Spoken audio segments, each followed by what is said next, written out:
아멘이시죠? 여러분 엄정화 씨 잘 아실 텐데 다들 아실 텐데 그 간증을 들으면서 어떤 생각이 드십니까?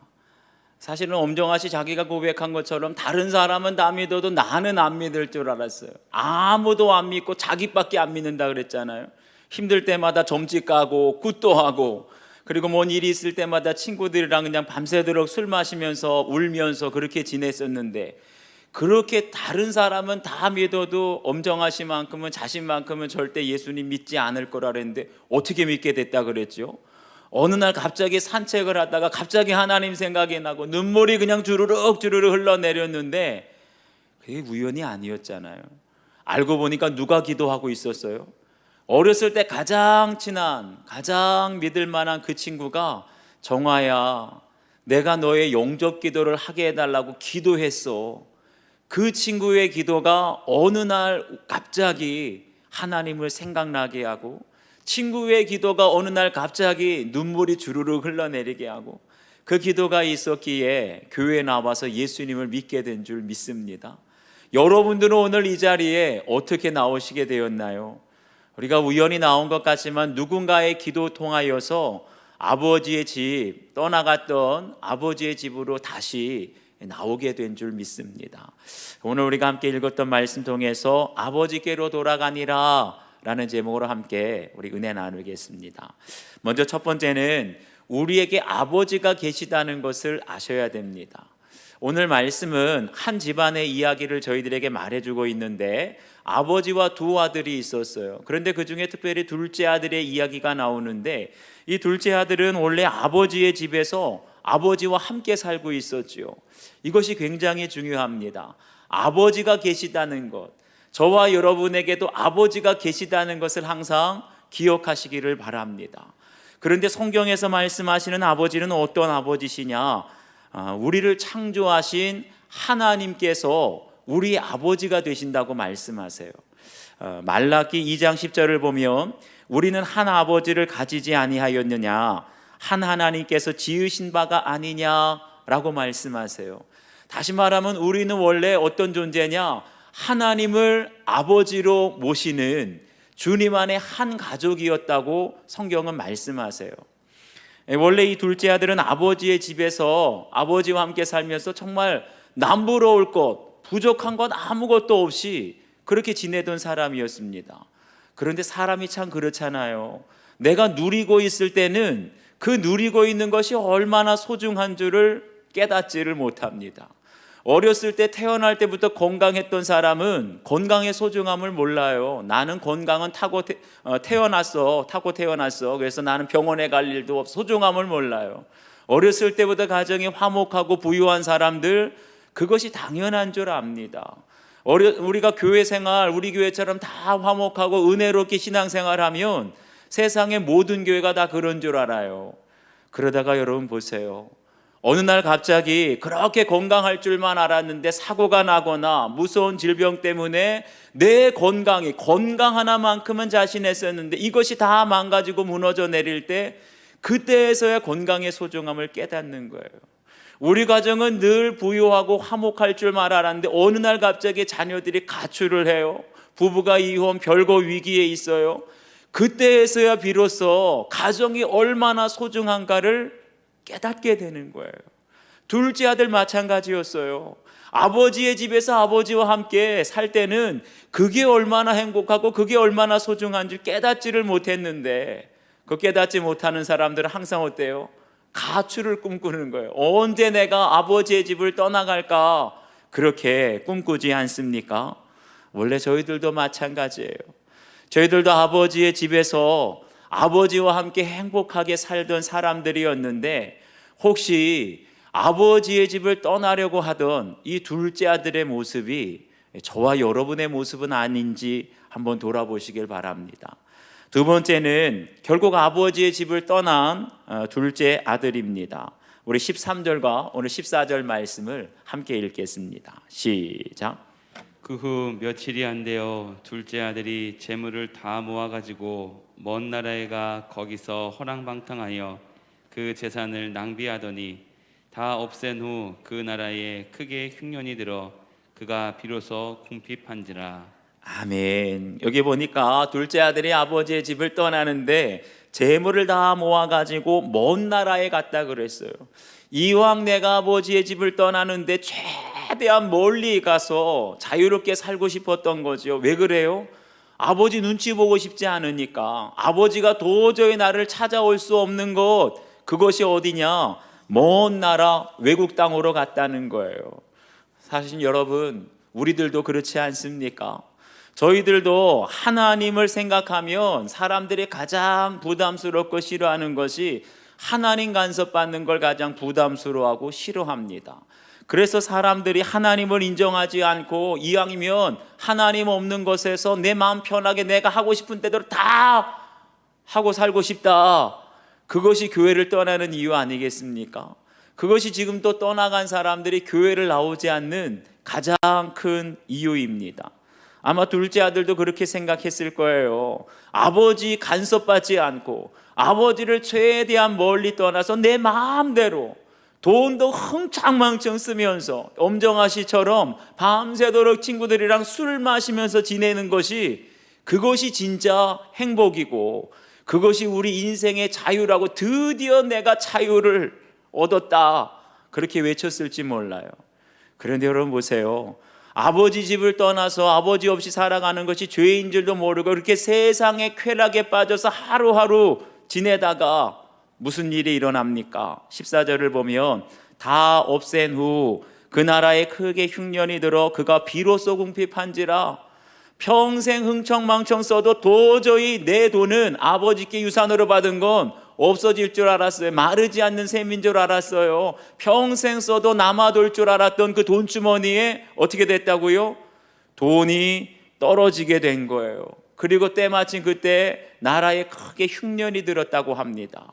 그러니까 돈 없으면 장사 없잖아요. 결국 둘째 아들이 궁핍함을 견디지 못하고 다른 사람의 집에 품꾼으로 들어가서 돼지를 치게 됩니다. 얼마 전까지만 하더라도 부잣집 귀공자였어요. 돈을 펑펑 쓰니 수많은 사람들이 친구하자고 몰려들었어요. 그런데 돈이 다 떨어지니까 그렇게 몰려들던 친구들 다 떠나갑니다. 여러분, 돈으로 사귄 친구는 돈 떨어지면 다 떠나가요. 믿을 것이 없는 거예요.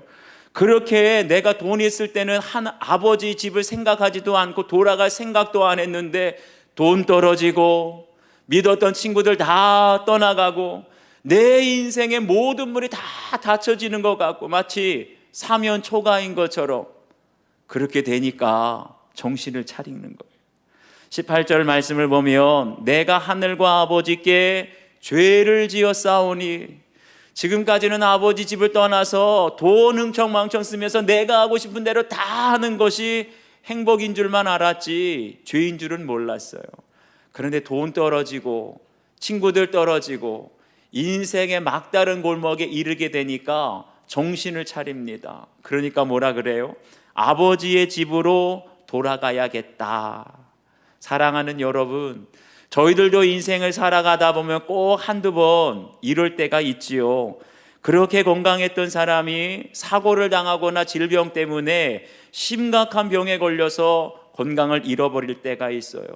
사업이 잘 돼도 너무나 잘 돼서 세상의 돈은 내가 다 긁어모은다고 착각할 때가 있어요. 다른 집은 돈이 말라도 우리 집은 절대로 돈 주머니가 마르지 않을 것이다. 그런 집안에 부도가 나게 되면 쌓여있던 돈이 한순간에 다 사라지고 밑바닥까지 내려갈 때가 있어요. 그렇게 화목한 가정, 단란했던 가정이 어느 날 자녀들이 방황하고 자녀들이 가출하고 부부관계의 위기가 오는 그런 뿔뿔이 흩어질 때가 오게 됩니다. 그때에서야 깨닫게 되는 거예요. 내 인생의 모든 문이 막히고 마치 벼랑 끝에 나 혼자 서 있다고 느껴질 때, 사랑하는 여러분, 바로 그때가 아버지의 집으로 돌아갈 때인 줄 믿습니다. 하나님은 저와 여러분 부르시기 위하여 때로는 인생의 막다른 골목, 벼랑 끝으로 몰아갈 때가 있다는 거예요. 세 번째는 아버지의 집으로 돌아온 아들입니다. 이 아들, 탕자와 같은 아들이 아버지의 집으로 돌아오니까 어떤 일이 일어납니까? 우리 20절과 22절 말씀을 함께 읽겠습니다. 시작. 이에 일어나서 아버지께로 돌아가니라. 아직도 거리가 먼데 아버지가 그를 보고 측은히 여겨 달려가 목을 안고 입을 맞추니 아버지는 종들에게 이르되 제일 좋은 옷을 내어다가 입히고 손에 가락지를 끼우고 발에 신을 신기라. 아멘. 보세요. 이 아들이 아버지의 유산을 가지고 먼 나라로 간 것, 이것도 죽을 죄였어요.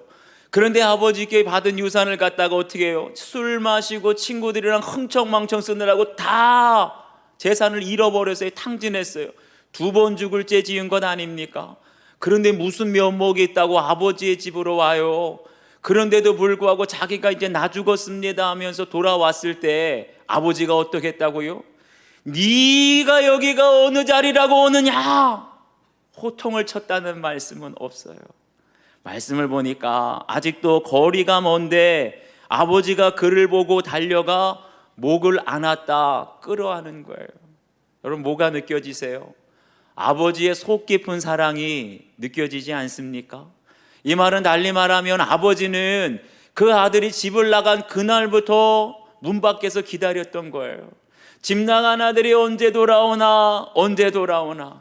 그리고 그 속 썩이는 아들, 아버지에게 죽을 죄를 지었지만 그 아들이 돌아왔을 때 책망하고 꾸짖고 그런 것이 아니라 그대로 그를 끌어안아주고 뿐만 아니라 가장 좋은 옷 입혔다고 했어요. 가락지를 끼워줬어요. 거기다가 이제 신까지도 신지 못했는데 신을 신겨주며 너는 내 사랑하는 아들이라 말씀하신 줄 믿습니다. 이게 바로 잃어버린 아들, 집 나간 죄인을 찾으시고 기다리시는 하나님의 사랑이신 줄 믿습니다. 우리가 엄정하시 간증을 받던 것처럼 그 친구의 전도로 나는 절대로 교회는 안 나올 줄 알았는데, 점 보고 굿하고 나 같은 사람은 안 나올 줄 알았는데, 그런데 그 엄정아씨가 교회에 나왔을 때 무슨 일이 일어났다고요? 눈물이 그것도 1년 동안 예배당에 앉기만 하면 눈물이 철철 흘러내렸다 그랬죠. 근데 이유도 몰란다 그랬어요. 근데 저는 그 마음을 조금은 알 수 있을 것 같아요. 자기가 지금까지 지은 죄를 알잖아요. 거기에 대해서 죄송한 겁니다. 그럼에도 불구하고 나 같은 죄인을 살려주시고 불러주신 하나님의 은혜가 너무나 감사한 거예요. 나 같은 사람은 절대 교회에 나올 수도 없고 나와서도 안 될 줄 알았는데, 그런데 교회에 막상 나와 보니까, 아버지의 집에 나오니까 어때? 어색할 줄 알았는데 너무 좋은 거예요. 아버지의 집에 들어오니까 너무 편안한 거예요. 그 감격한 감정, 죄송하고 감사하고 너무 기쁘고, 그것이 다 한데 어우러지니까 그냥 이유 없는, 하염없는 눈물이 흘러내렸던 거예요. 저에게도 비슷한 체험이 있습니다. 제가 고등학교 2학년 때였어요. 저는 그 당시까지만 하더라도 교회를 다니지 않았는데, 오히려 교회 다니는 친구들을, 주위에 있는 사람들을 아주 부정적으로 보았지요. 안 좋은 모습만 많이 보이다 보니까. 그런데 제가 고등학교 1학년 때부터 아주 사춘기를 심하게 앓으면서 남모르게 고민을 했는데, 제 마음속에 가장 많이 들었던 주제가, 생각이 뭐냐? 나 죽고 싶다. 살아서 뭐하냐? 죽고 싶다. 그런데 그때 뜬금없이 제 친구 중에 하나가 다가와서 저에게 뭐라고 하냐면, 진이야, 이번 주에 나랑 같이 우리 교회 갈래? 교회 같이 가지 않을래? 딱 그 한마디 했어요. 뭐 복음을 전한 것도 아니고 예수님 믿으라고 한 것도 아니고, 교회 같이 가지 않을래? 그런데 정말 거짓말처럼 제가 그 친구 말에 한마디 대답하지 않고, 그래 같이 가자, 그만하고 교회를 나왔어요. 어렸을 때 주일학교, 성경학교도 다녔었지만 오랫동안 중학교 들어와서 고등학교 때까지 교회를 나오지 않아서 어색할 줄만 알았어요. 불편할 줄만 알았어요. 어떻게 교회를 또 다시 나가지, 나 같은 사람이. 그런데 막상 교회에 나오니까 그럼 너무 편안한 거 있죠. 교회 집사님들이 저를 처음 봤는데 너무나 반겨주시고 너무나 예뻐해 주시고 사랑해 주시는 거예요. 그리고 가장 큰 감동이 뭐냐? 아니, 교회 밥이 왜 그렇게 맛있어요? 아니, 교회에서 밥을 먹는데 한 50명 되는 상가교회, 개척교회였었는데 밥도 그렇게 맛있고 김치도 너무나 맛있고 라면을 끓여도 맛있고, 솔직히 저는 그때를 돌아보면 그때 저희 가정은 좀 많이 어두웠었어요. 힘든 가정이었어요. 그런데 교회만 오면 너무나 사랑해주고 너무나 이뻐해주고, 사실은 저는 교회에 있는 게 더 좋아서 집에 가고 싶지 않을 때가 있었습니다. 여러분, 바로 그곳이 아버지의 집인 줄 믿습니다. 사랑하시는 여러분, 하나님은 저와 여러분을 사랑하십니다. 믿으십니까? 그래서 하나님은 지금까지 저와 여러분을 기다리고 또 기다리신 줄 믿습니다. 저희들을 왜 기다리셨을까요? 저희들에게 멸망이 아닌 영생을 주시기 위하여 기다리신 줄 믿습니다. 하나님이 세상을 이처럼 사랑하사 독생자를 주셨으니 이는 그를 믿는 자마다 멸망하지 않고 영생을 얻게 하려 하심이니라. 아멘. 여러분, 어떻게 하면 우리가 멸망이 아닌 영생을 얻을 수 있을까요? 다른 것 아니에요. 예수님을 나의 구주로, 예수님을 나의 주님으로 영접하기만 하면, 믿기만 하면 주님께서 우리의 모든 죄를 용서해 주시고 하나님의 자녀 삼아 주실 줄 믿습니다. 오늘 우리 엄정아씨 영상을 보면서, 하나님 말씀을 들으면서, 주님, 제가 아버지의 집을 떠난 죄인입니다. 지금까지 아버지의 마음을 아프게 하면서 죄인으로 살아왔습니다. 이제 다시 한번 내가 아버지의 집에서 예수님을 나의 구주로 영접하고 주님의 자녀로 살고 싶습니다. 영접 기도 받기 원하시는 분들 잠깐 여러분 자리에서 좀 일어나 주시겠습니까? 잠깐 자리에서 일어나 주시면 좋겠어요. 가정에서 온라인으로 예배를 드리시는 분들 중에 부득이 나올 수는 없지만 또 영접하실 분들이 계신다 그래 한번 자리에서 일어나시고, 네, 같이 한번 내 주님을, 내가 지금까지 죄인으로 살아왔습니다. 다시 내가 주님 앞에 주님과 함께 아버지 집에서 살고 싶습니다 하는 분들 일어나세요. 다 눈을 감으시고 저를 따라서 우리 다 같이 한번 영접 기도를 드렸으면 좋겠습니다. 저를 따라 기도해 주시기 바랍니다. 하나님 아버지, 저는 죄인입니다. 다 같이 한번 해주시겠어요? 하나님 아버지, 저는 죄인입니다. 저는 오랫동안 하나님을 떠나 살면서 내 인생의 주인이 내 자신인 줄 알고 내 마음대로 살아왔습니다. 이제 저는 제가 하나님 앞에 죄인인 것을 깨닫고 회개합니다. 예수님이 저의 모든 죄를 대신하여 십자가에서 피 흘려 죽으신 것을 알았습니다. 저의 모든 죄를 회개하오니 예수님의 보혈로 저의 죄를 씻어 주시옵소서. 이제 저의 마음의 문을 열고 예수님을 나의 구주로 영접합니다. 제 마음속에 성령으로 오셔서 영원히 저를 다스려 주옵소서. 앞으로 남은 인생을 주님께 맡기며 주님의 뜻대로 살아가기를 원합니다. 예수님의 이름으로 기도합니다. 아멘. 우리 한 번 더 기도하실까요? 다 같이 한번 같이 기도하겠습니다. 하나님 아버지, 감사합니다. 이번 수가성 생명찾기 축제를 위하여 40일 동안 기도하였습니다. 주님께서 사랑하시는 영혼들, 우리 사랑하는 가족들의 이름을 부르며 그 영혼이 아버지의 집에 아버지와 함께 살기를 간절히 기도하면서 기다렸습니다. 이제 주님께서 택하신 영혼들, 오랫동안 세상에서 방황하며 어두움 가운데 있었던 자녀들을, 백성들을 불러주셨사오니 오늘 주님의 사랑을 깨닫고 주님의 말씀을 마음에 새기며 예수님을 나의 구주로 영접하고 주님과 함께 살아갈 수 있도록 인도하여 주시옵소서. 여전히 연약한 저희들입니다. 성령님 저희들 가운데 늘 함께하여 주시고 믿음을 지킬 수 있도록 인도하여 주시옵소서. 감사를 드리며 예수님의 이름으로 기도하옵나이다. 아멘.